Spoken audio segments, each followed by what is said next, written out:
Quand j'étais un petit garçon, j'étais naïf, insouciant. Comme chaque enfant qui a de la chance, j'étais protégé par des règles et mes parents. Ce qui est intéressant, c'est que j'ai beau savoir que mes parents m'ont bien élevé, je n'ai de souvenir que de mon père.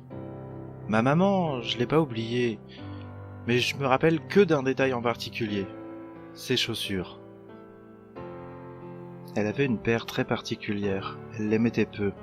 Des chaussures à talons de femme, plutôt classiques au demeurant, mais uniques dans mes yeux d'enfant. Ces chaussures avaient de jolis reflets roux, alors qu'elles étaient censées être de couleur marron, comme l'effet que peut donner la barbe des hommes en été. J'ai toujours été fasciné par ces chaussures, alors que ma maman semblait les trouver banales. Un jour, mon père n'est jamais revenu. Je crois qu'ils s'étaient disputés et que papa voulait jeter les chaussures. Je me souviens pas trop, mais je sais que j'ai pas apprécié ni compris cette période. Je devais avoir aux alentours de 9 ans. Mais maman était très gentille avec moi. Elle me laissait voir ses chaussures pour m'en occuper.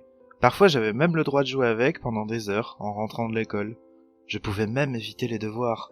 Je ne sais pas trop pourquoi, mais les gens autour semblaient jaloux de ma relation avec les chaussures de maman.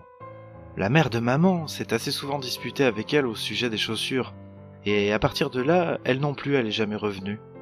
Des gens inconnus sont même venus à la maison pour me poser des questions au sujet de maman ou des chaussures.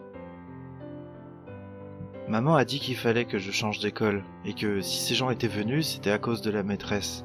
À partir de là, les choses sont devenues chaotiques. On a changé d'appartement plusieurs fois, je n'allais plus à l'école, mais je pouvais quand même regarder et jouer avec les chaussures de maman. Un jour, maman ne s'est pas réveillée. Elle avait des sortes de piqûres de moustiques sur le bras et ses amoureux m'ont dit qu'elle dormait. Peu de temps après, je suis allé vivre avec la mère de maman.